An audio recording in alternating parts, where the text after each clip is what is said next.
Bienvenue dans ce nouvel épisode du podcast Vos Inspirants Parcours, alias VIP.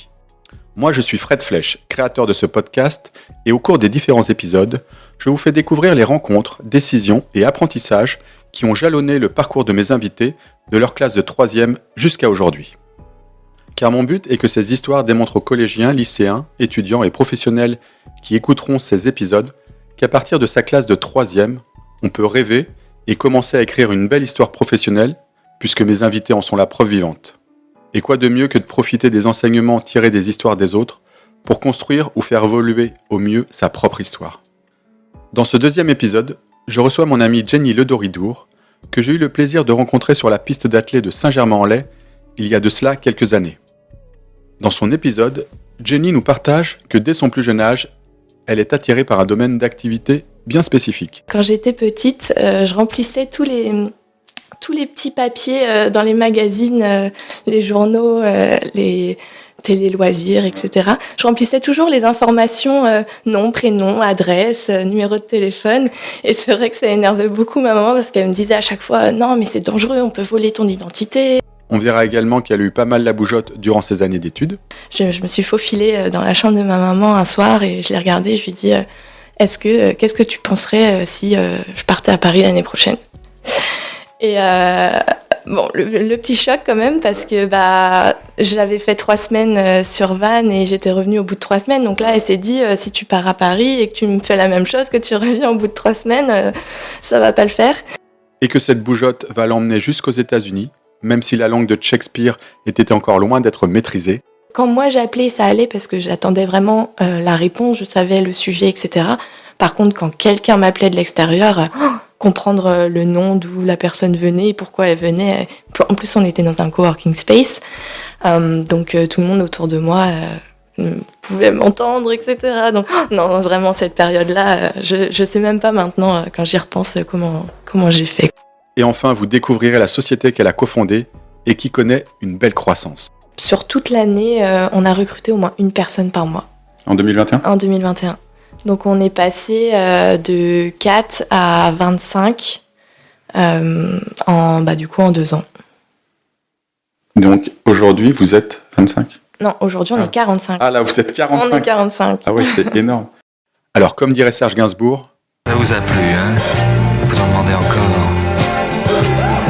Eh bien, écoutez l'histoire. De Jenny Ledoridour, depuis sa classe de 3e au collège Henri Vallon à Leinster dans le Morbihan, jusqu'à aujourd'hui à New York City. Bonjour à toutes et à tous, et puis bienvenue à Jenny. Bonjour Jenny. Bonjour Fred. Jenny, alors on va pas raconter tout de suite ce que tu fais en ce moment, puisque ça va être le but de ce nouvel épisode, voilà, de connaître ton parcours du collège à aujourd'hui. Donc on va garder le suspense tout au long de l'épisode. Et pour commencer, on a pris l'habitude, donc j'avais commencé avec Nagia pendant le dernier épisode, de commencer avec 2 petites questions pour se mettre en route que j'ai piquées à Martin Tissier. Donc la première question, ça serait quel est ton super pouvoir ou quel est le super pouvoir que les personnes autour de toi te donnent ? Alors, très bonne question, j'y avais jamais réfléchi. Mon super pouvoir, je dirais que c'est mon adaptabilité. Je m'adapte vraiment à pas mal de situations, ce qui fait que je suis assez facile à vivre, que ce soit dans ma vie personnelle ou professionnelle. C'est très compliqué de m'énerver au quotidien. Ok, très bien. Bon, j'espère que ça va pas commencer aujourd'hui. Mais très bien, merci. Et est-ce que tu as une routine matinale ? Question très compliquée. Alors je dirais que non, parce que je voyage beaucoup, comme tu le sais. On va sûrement en reparler plus tard. Et donc avoir une routine matinale quand on est tout le temps en déplacement, c'est assez compliqué dans des lieux différents. Par contre, c'est vrai que chez moi, j'essaye quand même, je me suis acheté une petite cafetière Bialetti et c'est vrai que le petit café du matin qui fait plaisir pour bien commencer la journée, j'essaye vraiment de l'installer. Ok, très bien. Mais comment tu fais à distance de cette cafetière ? Ça va, t'arrives à trouver des... Alors, je suis pas accro au café, donc c'est vrai que ce matin j'ai été dans un petit café en terrasse à Paris, donc c'est toujours très sympa. Mais sinon, je manage autrement. Ok, très bien. Bah, merci pour ce petit tour de chauffe. Et puis on va rentrer directement dans le cœur du sujet parce que comme c'est le principe de ce podcast, on va découvrir un petit peu ton parcours du collège à maintenant, parce que je pense que moi, ce qui m'a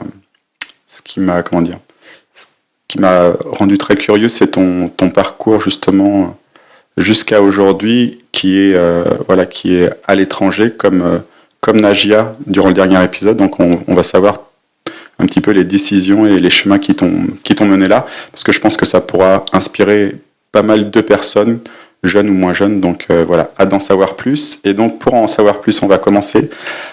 Quand tu étais jeune, en troisième, tu étais à quel collège ? Alors j'étais au collège Henri Vallon à Lanester dans le Morbihan. Je suis née et j'ai grandi en Bretagne. Et donc voilà, collège Henri Vallon à Lanester. Ok. Et au collège, t'étais quoi comme type d'élève, on va dire ? Tu te rappelles un petit peu de cette période en troisième ? Oui, alors j'ai toujours travaillé pour arriver à mes objectifs, mais c'est vrai que j'étais particulièrement au collège, je me souviens, ça énervait ma maman d'ailleurs, je voulais pas être la première de la classe. Donc je travaillais pour avoir des bonnes notes, mais pas pas suffisamment pour être la première de la classe. Ok, tu faisais exprès ? C'était une manière pour moi, je pense, de me fondre dans la masse, d'être normale entre guillemets, parce qu'on ne sait pas vraiment quelle est la normalité, ouais.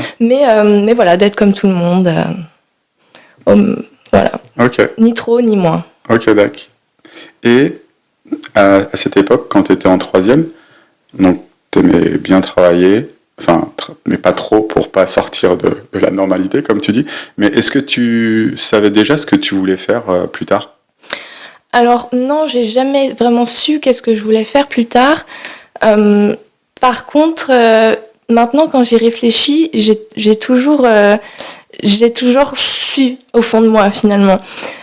Pour la petite anecdote, quand j'étais petite, je remplissais tous les petits papiers dans les magazines, les journaux, les télé-loisirs, etc. Ouais. Je remplissais toujours les informations, nom, prénom, adresse, numéro de téléphone. Et c'est vrai que ça énervait beaucoup ma maman parce qu'elle me disait à chaque fois « Non, mais c'est dangereux, on peut voler ton identité. » Et donc voilà, ce côté administratif, c'est quelque chose au final, depuis toute petite. D'accord. Voilà. Et donc après, on arrive au lycée. Et le lycée, c'est lequel ? Alors, j'ai fait 2 lycées. J'ai commencé, je suis partie en seconde au lycée Jean Massé, toujours à Lanester. Et ensuite, je suis partie en première et terminale au lycée Victor Hugo à Hennebont, toujours dans le Morbihan. Ok. Et là, comment se passe la période lycéenne ? Est-ce que tu as des objectifs qui se précisent ? Est-ce que aussi, pareil, ta manière de travailler, elle change ? Alors, j'ai fait une seconde générale et ensuite, c'était vraiment ma volonté de partir, de changer de lycée. En fait, à la récréation, je me souviens, je connaissais tout le monde et je passais ma journée à faire des bonjours, à faire des bisous, etc. Et j'avais vraiment envie de prendre l'air et de voir autre chose. Donc déjà, à l'époque, ça se ressentait comme ça. Et puis, j'ai décidé de partir donc à l'époque, c'était bac STG, option comptabilité. Et donc, c'était vraiment une volonté de ma part de partir en bac techno. D'où le fait que j'ai changé de lycée plus facilement et je suis arrivée sur Hennebont. D'accord, ok. Et donc, pleinement satisfaite d'avoir changé de lycée pour faire cette filière techno par rapport à la compta ? Ah, complètement. Alors pour le coup, je suis vraiment arrivée, je connaissais personne dans ce lycée-là, donc je suis vraiment repartie à zéro niveau amitié, etc. Mais au final, la comptabilité, donc encore une fois, hein, j'avais vraiment pas de mots sur qu'est-ce que je voulais faire. Mais par exemple, je me souviens en terminale, on avait un rapport à faire sur un métier. Et je me souviens que j'avais été contacter un expert comptable. J'ai été voir un expert comptable sur Hennebont pour lui poser des questions. Et donc j'avais fait tout mon rapport sur ça. Mais j'avais toujours pas l'idée, c'était vraiment pas dans ma tête de me dire je veux être expert comptable. Voilà. Mais c'est vrai que c'était un métier j'ai toujours... pour moi, voulu être derrière un ordinateur, l'administratif, les chiffres, etc. Quand on me disait tu veux être médecin, non, tu veux être prof, non, tu veux travailler avec les enfants, les personnes âgées. Donc voilà, donc je savais déjà plus ou moins que c'était dans cette direction-là que je voulais aller. Ok. Donc, le bac en poche. C'est quoi donc ensuite ta trajectoire post-bac? Alors, après le bac, je suis partie sur Vannes. Je partais dans la direction d'un DUT GEA, donc gestion administrative des entreprises. Et au final, au bout de 3 semaines, alors en soi, les cours me plaisaient, mais je sais pas, l'environnement, etc. J'avais pris un appartement là-bas. En plus, c'était à 45 minutes de route de chez ma maman. Donc j'avais mon appartement, ça, et au bout de 3 semaines, j'appelle ma maman, je lui fais maman, non, je rentre. Mais j'avais rien derrière, mais j'arrête tout, je rentre. Et puis j'avais quand même l'idée de me dire je vais postuler au DSCG, diplôme de comptabilité et gestion, donc la licence de la filière de l'expertise comptable en France. Et il y avait un lycée sur Lorient qui le proposait. Donc je suis arrivée la 3e semaine de septembre dans ce lycée-là en disant est-ce qu'il y a de la place pour moi, est-ce que vous acceptez de me prendre, et au final c'est un diplôme qui est assez spécifique, donc il y avait déjà eu pas mal de départs en 3 semaines, et donc du coup il y avait de la place pour moi, donc je suis retournée vivre chez maman, et j'ai commencé, donc j'ai rattrapé tous les cours du mois de septembre, et j'ai commencé comme ça. Et comment tu t'es sentie au sein entre guillemets de ce diplôme par rapport au DUT justement? Là, tu t'es sentie bien? Ouais, directement, j'ai accroché avec le lieu, les profs, les cours qui étaient proposés. Directement, là, j'ai eu aucune question après. Mais en fait, je pense que en terminale, je le savais déjà, mais c'était une licence directement, donc on s'engageait vraiment sur 3 ans. Et je pense que le DUT, ça me rassurait plus ou moins, parce que en fait, j'avais vraiment l'objectif de faire le DUT sur 2 ans, puis ensuite de raccrocher cette licence-là, et donc 2 ans de plus. Donc obtenir la même licence, le DCG, mais sur 4 ans du coup. Donc au final, j'avais déjà l'idée de me dire que je partais dans cette filière-là. Mais voilà, je pense que ça me faisait peur de me dire directement, allez, je pars en licence. Ok. Donc ce diplôme, si je calcule bien, tu l'as fait entre 2011 et 2014? Oui, exactement. Ouais, c'est ça. Ouais. Et durant cette période, donc c'était que des toutes cours théoriques, ou tu as eu un peu de pratique avec des stages ou de l'alternance? Alors on avait des stages. On avait des stages, et d'ailleurs c'est là où je me suis retrouvée. Donc c'était en 2e année, on avait un stage d'un mois, à faire, et c'est là que je me suis retrouvée dans une société de comptabilité, d'électricité, mais avec la comptable, il y avait juste une comptable, c'était une boîte, ils étaient 40, 50. Et du coup, je me suis retrouvée dans cette boîte-là pendant 1 mois, et après tous mes étés, j'y suis retournée. Donc à part l'année de mes 18 ans où j'ai fait une saison en restauration, sinon tous mes étés d'étudiante, je les ai passés à faire de la comptabilité. Pour cette boîte? Pour cette boîte, oui. Ok. Et donc ensuite on arrive en 2014, donc tu obtiens ton diplôme en 3 ans. Oui. Et la suite, c'est quoi? Alors déjà, entre-temps, j'ai fait ma première année de licence sur Lorient, mais ensuite je suis partie du coup à Saint-Germain-en-Laye. Ok. au lycée Jean-Baptiste Poquelin, où on s'est rencontrés. croisés sur les pistes d'athlétisme au Exactement. camp des Loges. D'accord, donc tu as fait ta première année à Lorient, Ouais. et ensuite tu es allé du côté de Saint-Germain-en-Laye, mais ça a été facile de faire cette transition d'un établissement à l'autre? Et tout s'est fait à la dernière minute, encore une fois. À la fin, donc j'ai fait ma licence, donc jusqu'au mois de juin, après mon stage. Et c'était début juillet où là, je me souviens encore être partie. Je me suis faufilée dans la chambre de ma maman un soir et je l'ai regardée. Je lui ai dit qu'est-ce que tu penserais si je partais à Paris l'année prochaine?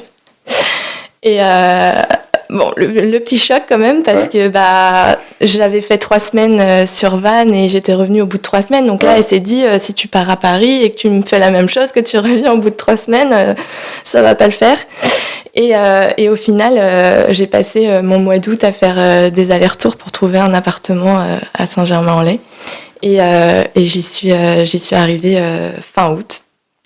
Au niveau du lycée, j'ai envoyé toutes mes candidatures début juillet dans tous les lycées. Alors je voulais absolument pas être intramuros. Paris, j'avais été une fois dans ma vie. En venant de Bretagne, il y avait quoi, 4 heures de train à l'époque.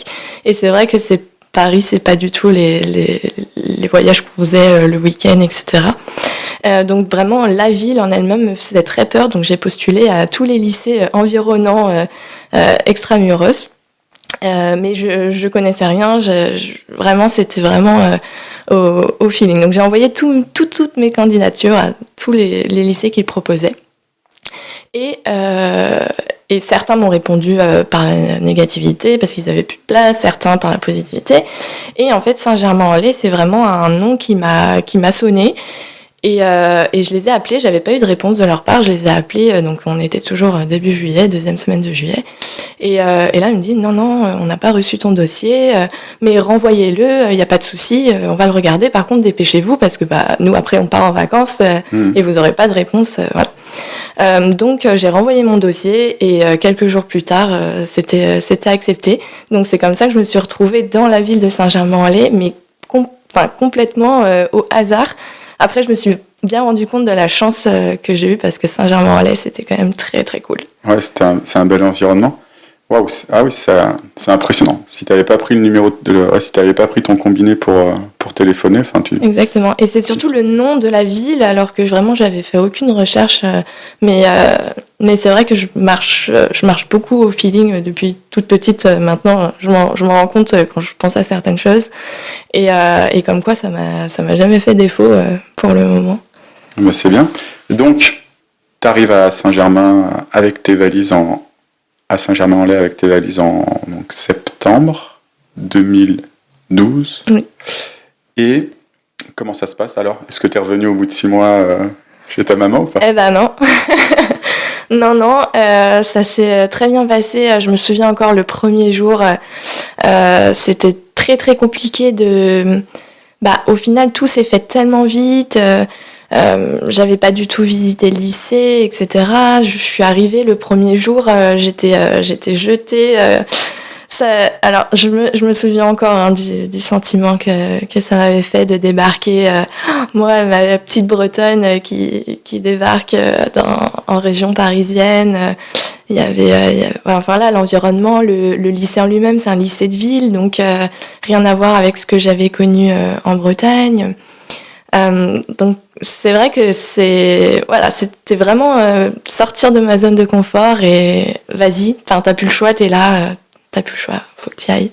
Et donc là, qu'on s'entend bien, je connaissais encore moins de monde qu'au lycée quand j'ai débarqué en première toute seule. Et comment s'est passée l'intégration? Ça va, les personnes à la fois étudiants et profs étaient bienveillants? Oui, très très bien. Alors après, en 2e année, du coup, il y avait aussi des BTS et des DUT-GEA, du coup, qui récupéraient. Donc, j'étais pas la seule petite nouvelle de la classe, mais bon, c'est vrai qu'on devait être 5-6, quoi. Sinon, tous les autres avaient fait leur première année ensemble et se connaissaient déjà très bien. Sachant que c'était des classes de 30-35 personnes maximum, okay. Donc... Ouais, ça reste des petites promos. Ouais. D'accord. Donc là, tu fais ta 2e année, c'est ça? Ouais. Donc là, au bout de 3 ans, ça fait que tu as ta licence. Ouais, donc j'ai fait un deuxième stage et cette fois j'étais partie en cabinet d'expertise comptable parce que j'avais vraiment envie de voir du coup le côté entreprise et le côté cabinet. Donc là, mon deuxième stage d'1 mois, je l'avais fait en cabinet. Ça s'est bien passé? Oui, très bien. Ouais. Ouais, ça a juste confirmé que c'était bien, j'étais bien là où j'étais. Ok, et c'était où ce cabinet? Alors pour le coup, tous mes stages, je suis retournée en Bretagne les faire et c'était sur l'Orient. Ok. Et ensuite, tu as le choix à la fin de cette licence, c'est soit tu continues, soit tu t'arrêtes, au niveau des études, donc tu décides quoi? Ouais, bah pour moi, j'ai vraiment pas eu de débat intérieur. Je continuais en master, donc c'est le DSCG, diplôme supérieur de comptabilité et gestion. Donc toujours la filière de l'expertise comptable et je l'ai fait en alternance du coup sur Marly-le-Roi. Ok, donc 2 ans en alternance. Ouais, exactement. Comment ça s'est passé cette alternance? Et bah très très bien. Donc c'était un gros cabinet.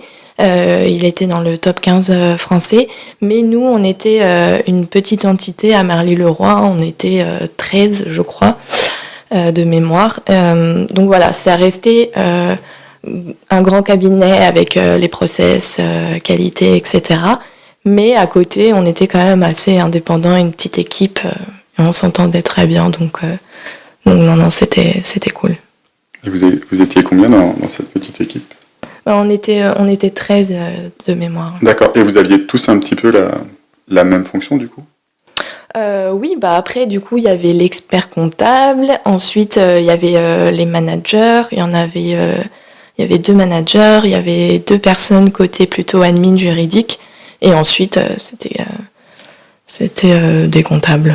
Ok. Normaux.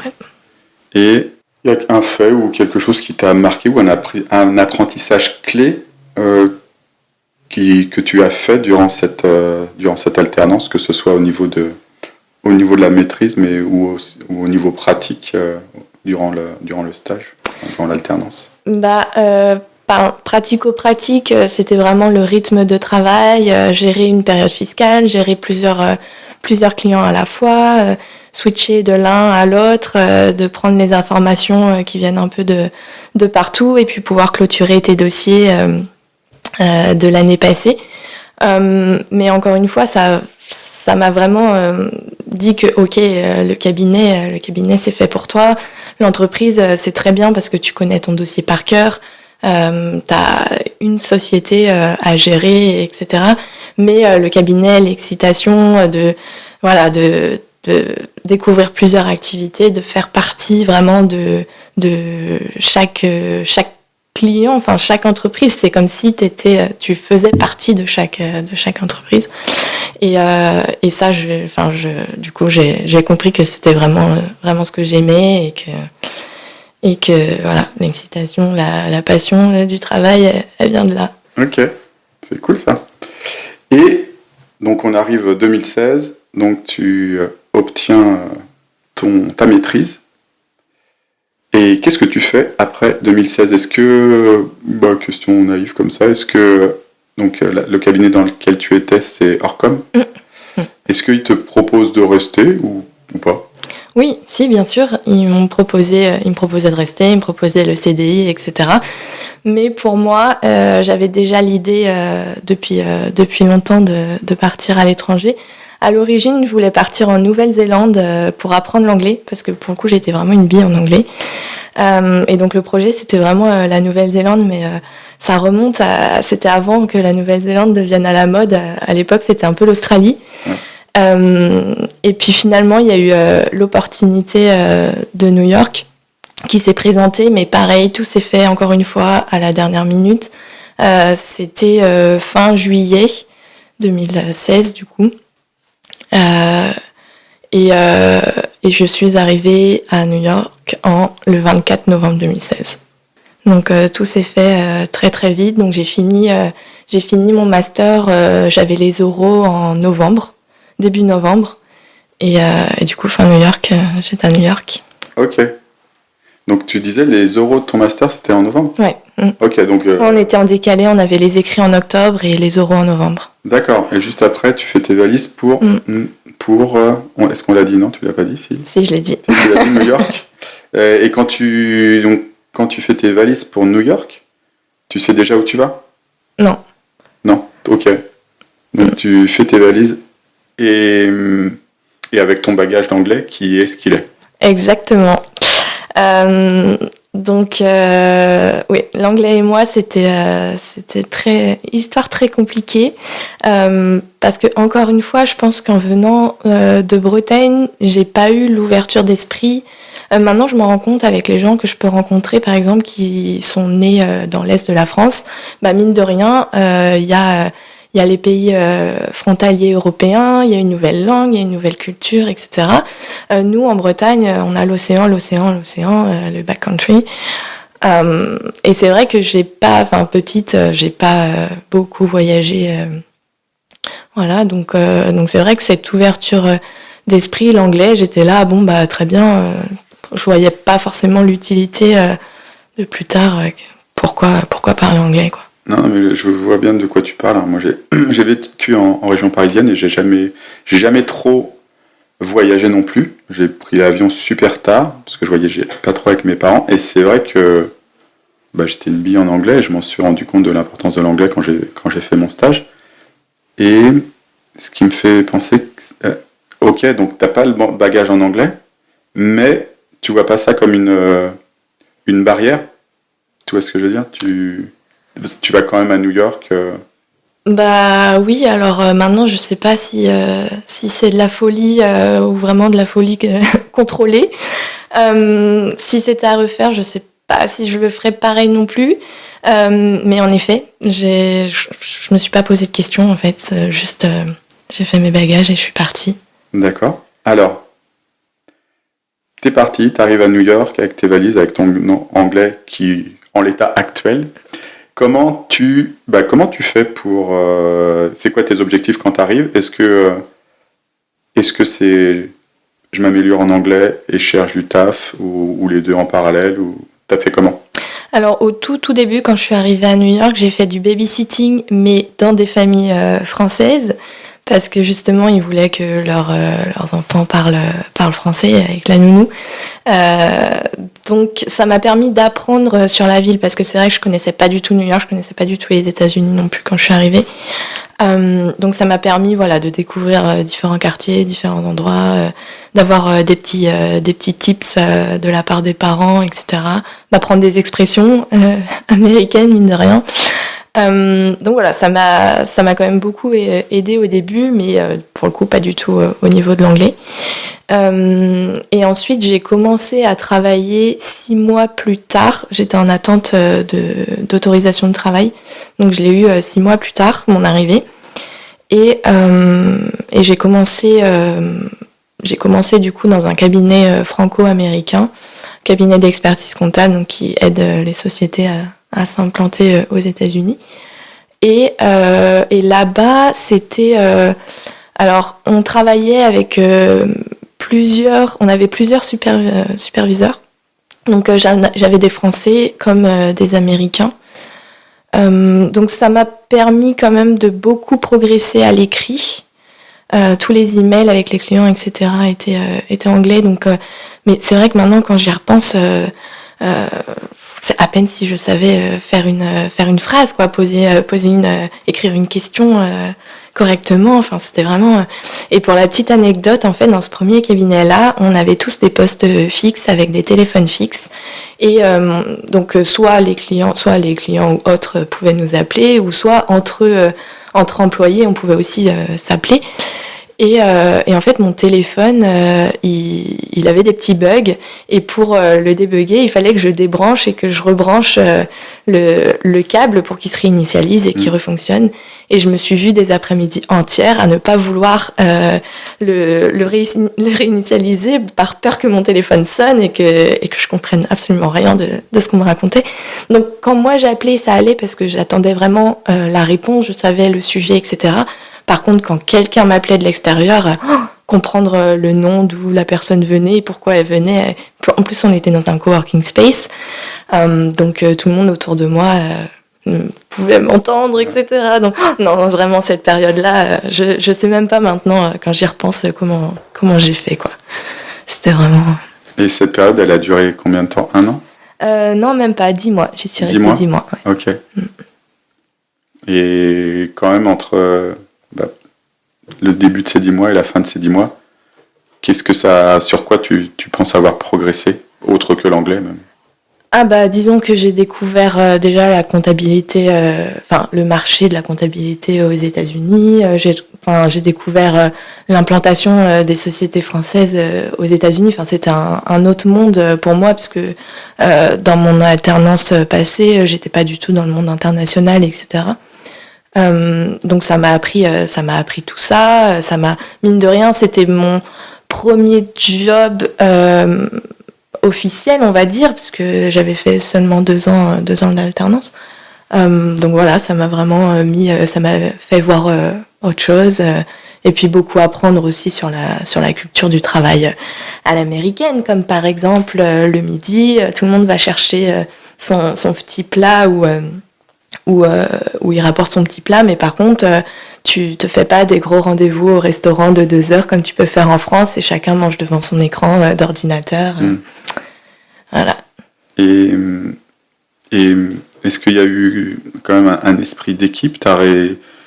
Est-ce que t'as fait partie d'un groupe au sein de cette entreprise ou c'était trop impersonnel pour... Non, pour moi, ça a été une expérience très très compliquée.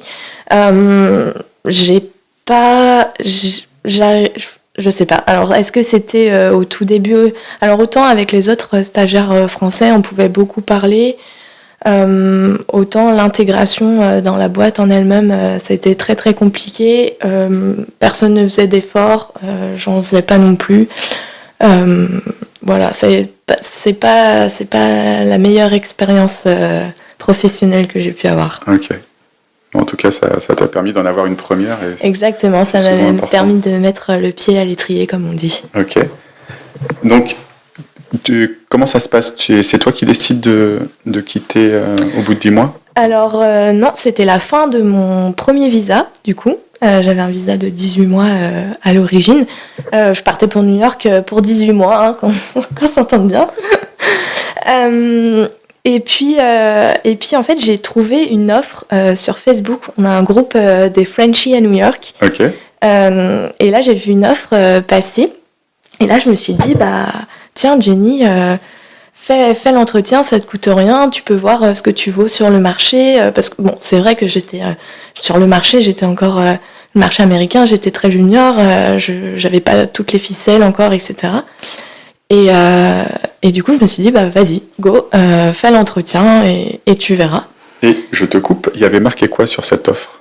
Il cherchait quoi? Il cherchait qui, pardon? Alors, il cherchait un comptable, donc pareil, c'était un visa, c'est les visas J1 de 18 mois, pour pouvoir, en fait, c'était un cabinet bostonien, et ils ouvraient un bureau à New York, et donc ils cherchaient une sorte de stagiaire. Ce visa-là, c'est stagiaire, mais jeune, enfin junior dans le monde professionnel, on va dire. Donc voilà, ils cherchaient quelqu'un pour accompagner la directrice du bureau de New York pour développer le business et voilà, ouvrir l'entité new-yorkaise. Donc t'envoies, voilà. Tu cliques.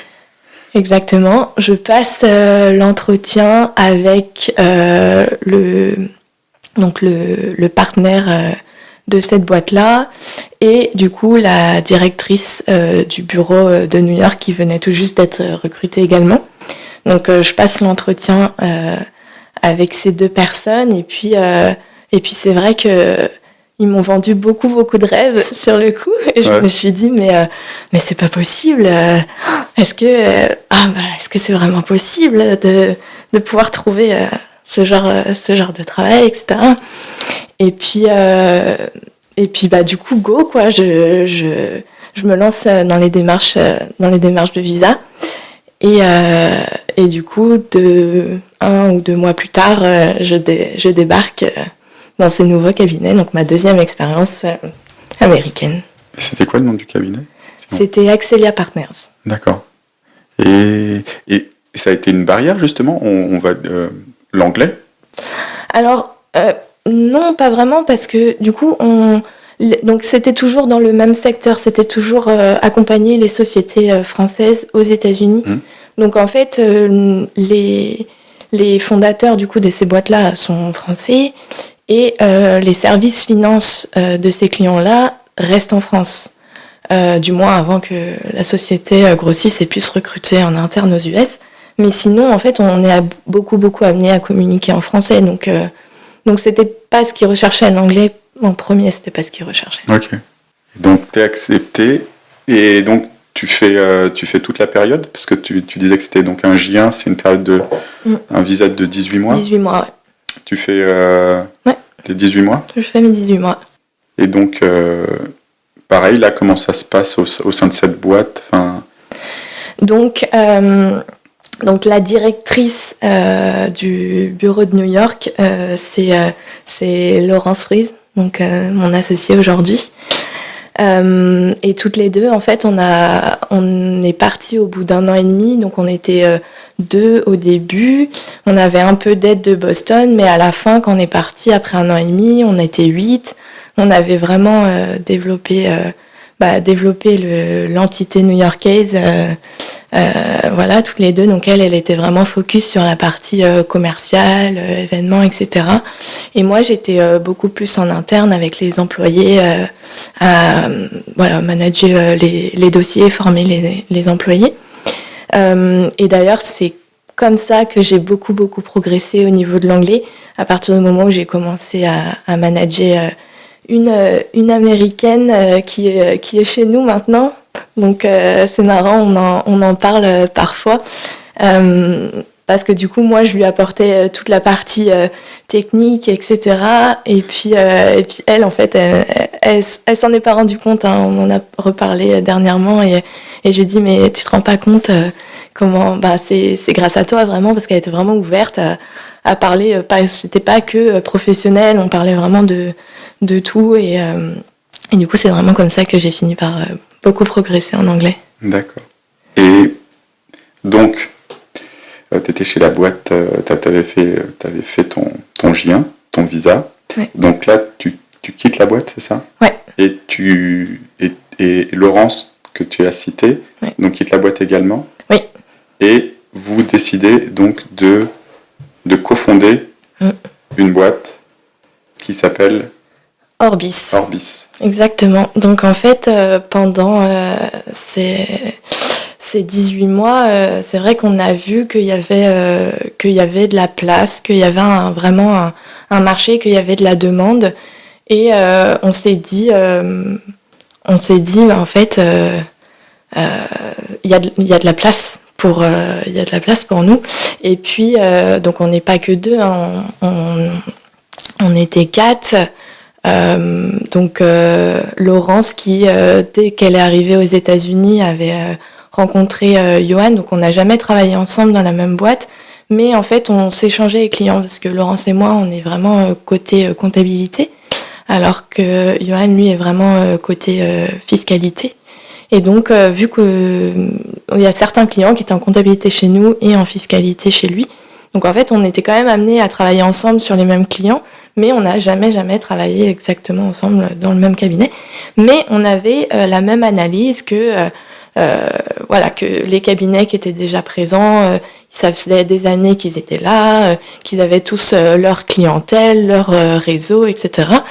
Et voilà, nous on a voulu mettre un petit coup de jeune dans la profession d'expert comptable franco-américain. Voilà, à New York. Et vous êtes combien de cofondateurs, cofondatrices? 4, à l'origine 4. Et parce que moi ça fait écho à Yapluka où je suis actuellement, parce que à l'origine c'est Laura et Florent donc qui décident de quitter leur boîte pour monter Yapluka, parce qu'ils ont envie de travailler dans ce secteur de la facilitation. Vous, ça se passe comment? C'est qui à un moment fait Si on se lançait, ça se passe dans un dîner entre potes ou t'arrives à te remémorer la genèse où il y a un moment, il y a quelqu'un qui lance le truc? En fait, c'est vraiment Johan et Laurence ils sont vraiment incroyables. Ils ont vraiment la même idée du marché, de la qualité à apporter, enfin voilà, du business en général. Ils ont beaucoup de points communs sur ça. Et du coup, ils en parlaient déjà depuis très très longtemps. Donc voilà, c'est vraiment Laurence et Johan qui sont vraiment à l'origine du projet. Et donc Orbis, ça existe depuis quand? Alors du coup, ça existe depuis fin 2019, mais on l'a officialisé le 14 février 2020. Donc juste avant le Covid, la fermeture des frontières. Et c'est quoi l'impact? Il y a eu un gros impact sur ce que vous aviez prévu de faire et sur ce qui s'est fait? Alors, on ne sait pas comment ça se serait passé sans le Covid, évidemment. Après, au tout début, quand on a vu confinement, fermeture des frontières, donc plus de visa pour les entrepreneurs pour venir s'implanter aux États-Unis. Là, c'est vrai qu'on a eu un gros moment de doute en se disant mais qu'est-ce qu'on fait? Comment on va faire? On n'avait vraiment plus rien à côté. Et on était tous en plus en situation d'attente de green card, de visa, de choses et d'autres. On avait chacun notre propre situation, mais c'est vrai que sur le coup, tout est remis en question. Et puis finalement, en fait, à l'origine, on avait vraiment un secteur d'activité qui était aider les sociétés qui sont dans le monde de la tech, du SaaS, qui ont levé des fonds en France pour s'implanter aux États-Unis. Et donc en fait, pendant le Covid, tout le secteur digital a été boosté sur pas mal de points. Donc nous, indirectement, on a eu la chance de pouvoir en profiter. Après, les entrepreneurs, évidemment, ils pouvaient plus, pendant 2 ans, l'ambassade était fermée, il n'y avait plus de visa possible. Donc il y avait, ils pouvaient plus venir sur le territoire, mais ils n'ont jamais perdu l'idée des États-Unis. Ça n'a jamais été oublié. Et au contraire, ils ont pris le temps de développer le business plan, de construire leur dossier. Et donc, du coup, depuis la France, ils ont créé la structure américaine. Donc, évidemment, ça allait beaucoup moins vite parce que, après, recruter des commerciaux à distance. Le développement du business a été beaucoup moins vite. Mais il y avait plus de trade show, etc. qui se faisaient. Mais ils ont jamais perdu l'idée du business aux États-Unis. Et donc vous avez pu quand même commencer à vous développer en 2020, 2021. Oui, donc on est resté à 4 pendant 1 an et on a recruté nos premiers employés en janvier 2021. Et rien que sur ce mois-là, on a recruté 3 personnes. Donc on est passé de 4 à 7. Ouais. Donc voilà, c'était uniquement dans la partie comptabilité parce que c'est là, en fait, on a différents services, et notamment comptabilité et fiscalité. Donc Laurence et moi, on est vraiment partie comptabilité, donc on gérait tous les clients de A à Z et puis plus le développement de la boîte. Et puis après, quand on a recruté du coup nos premiers employés, c'était pareil, uniquement c'était 3 employés côté compta, donc on est passé de 2 à 5, mais du coup on avait un appui pour déléguer après 1 an les premiers clients. Ok, et donc Johan, lui, c'est côté fiscalité? Ouais. Ok, donc à l'intérieur de la même boîte, vous pouviez gérer les 2 aspects. Ouais. Donc en 2021, donc vous doublez presque l'effectif. Ouais. C'est ça. Et puis après, sur toute l'année, on a recruté au moins 1 personne par mois. En 2021? En 2021. Donc on est passé de 4 à 25 en 2 ans. Donc aujourd'hui, vous êtes 25? Non, aujourd'hui on est 45. Ah là, vous êtes 45? On est 45. Ah ouais, c'est énorme. C'est énorme. Ouais. Et déjà, félicitations, c'est cool de voir ce beau succès, d'entendre ce beau succès.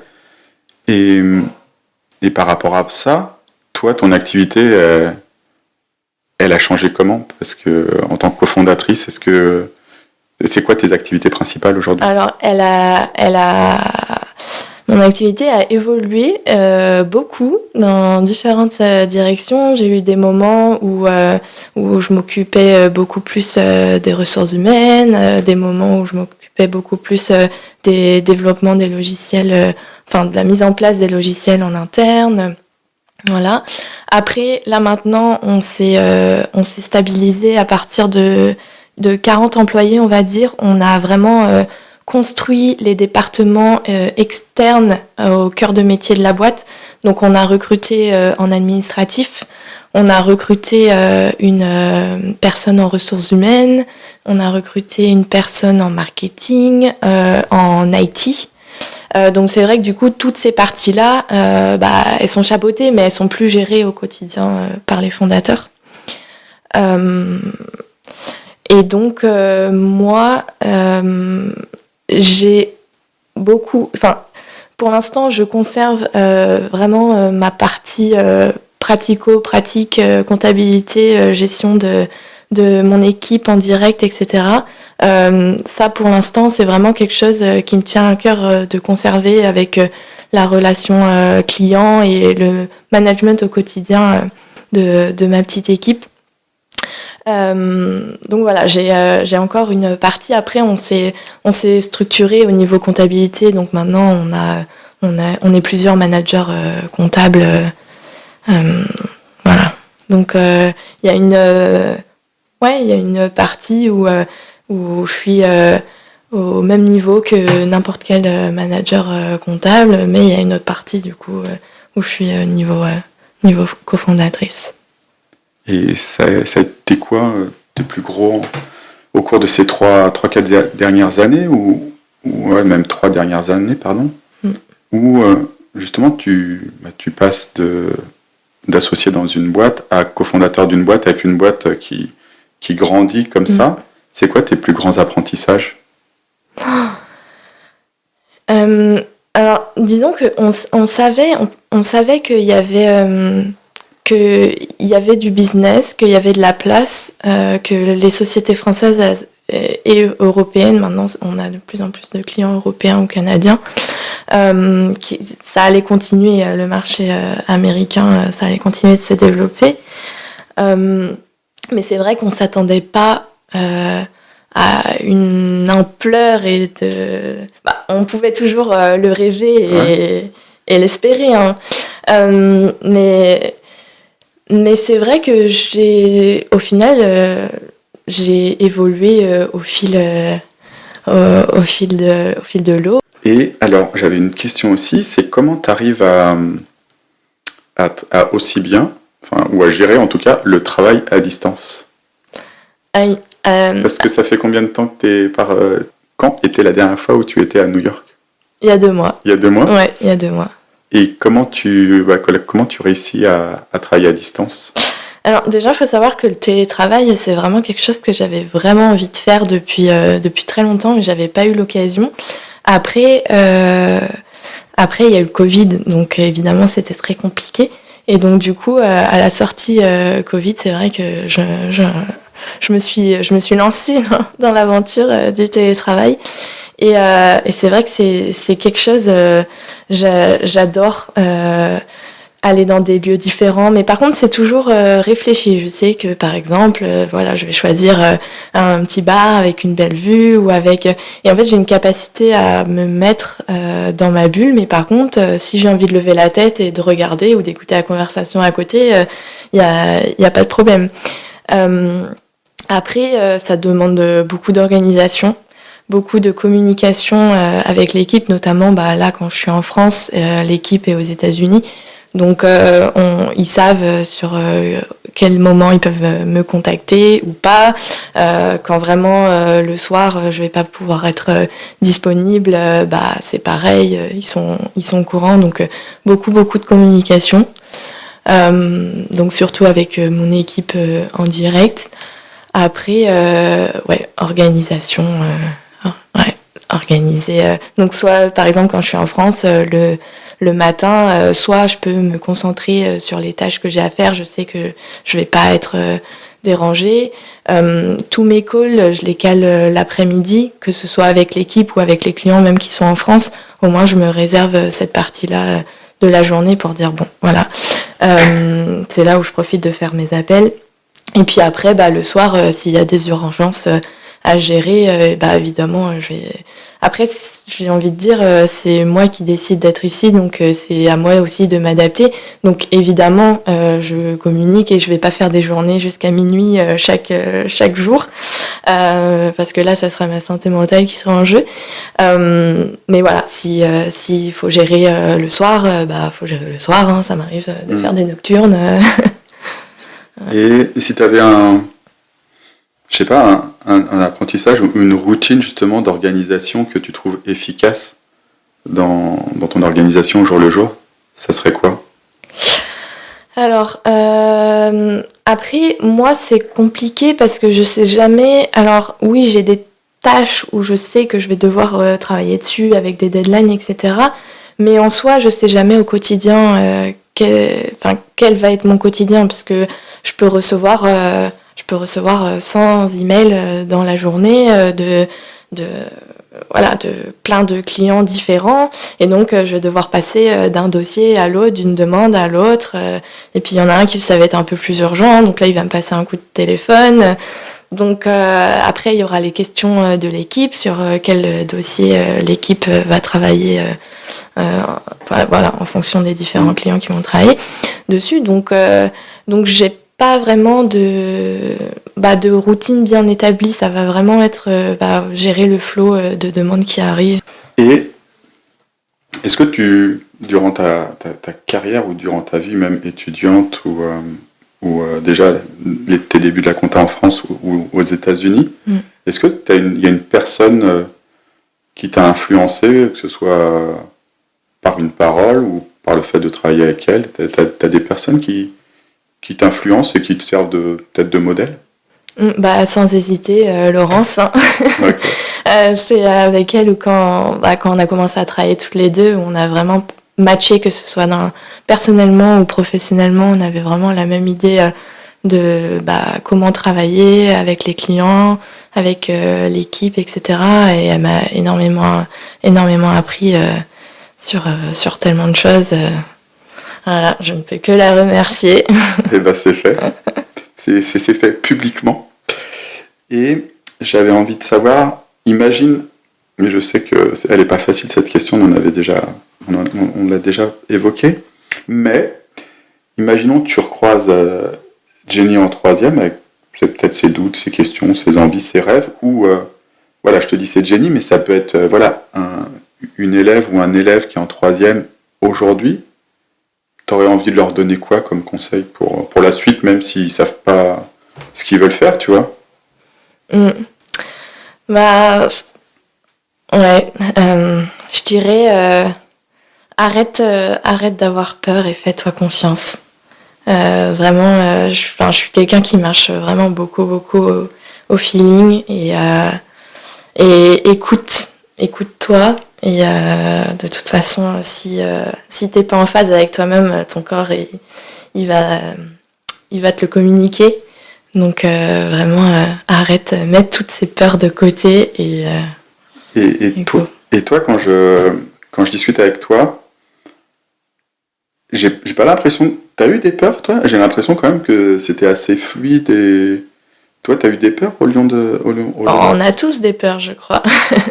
Ouais, en fait, quand j'étais petite, j'étais énormément timide. Mais vraiment, j'étais accrochée, genre même les repas de famille, quand il y avait tous mes cousins, etc.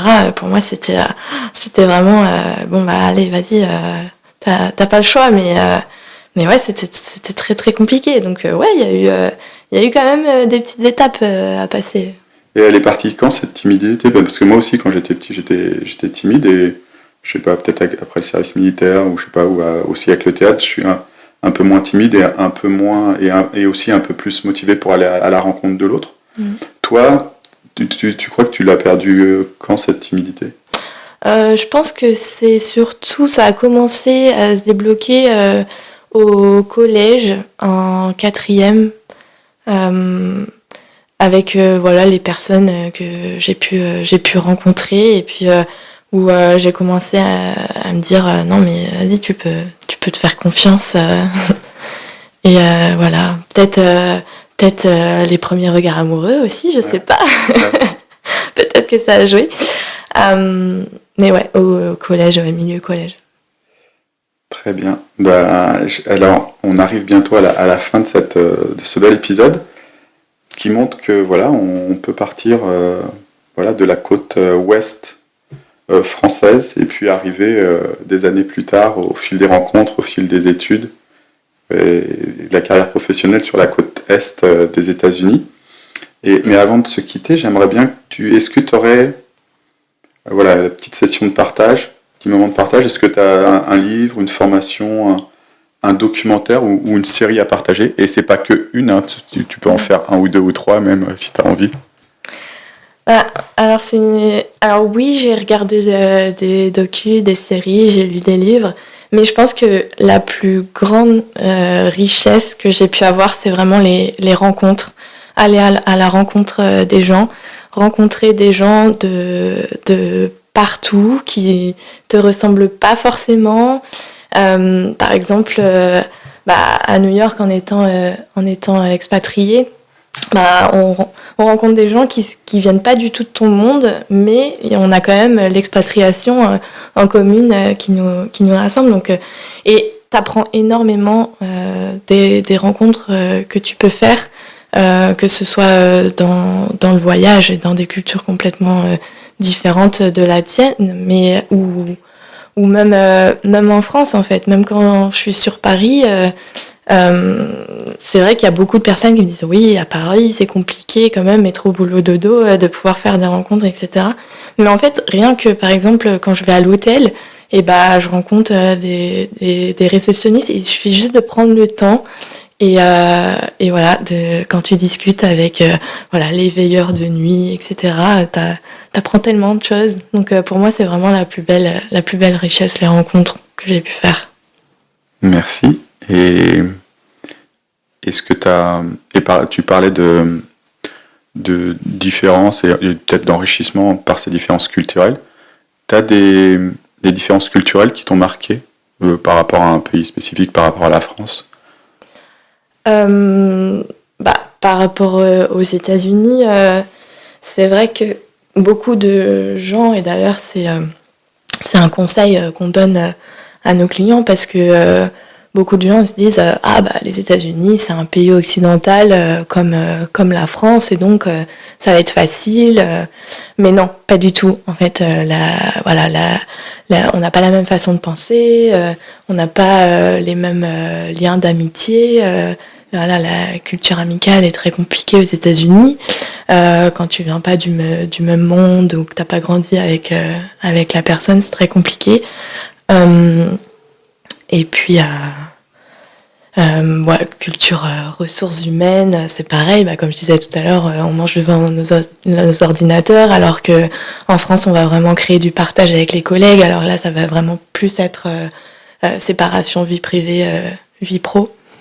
Au final, la culture latine, nous manque aux États-Unis.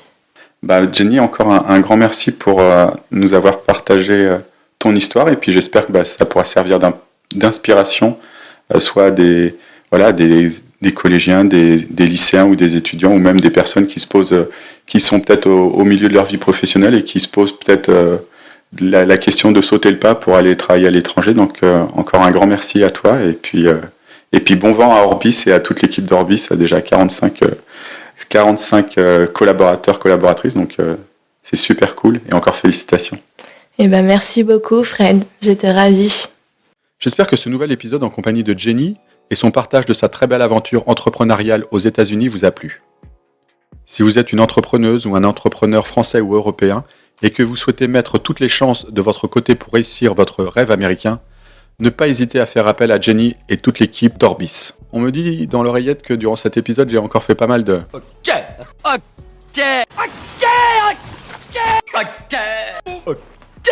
C'est ok. Et donc ça me fait un axe d'amélioration pour le prochain épisode. dans lequel je recevrai à la fois Marianne Contant et Marianne Constant pour une nouvelle très très belle histoire. Alors à très vite sur VIP.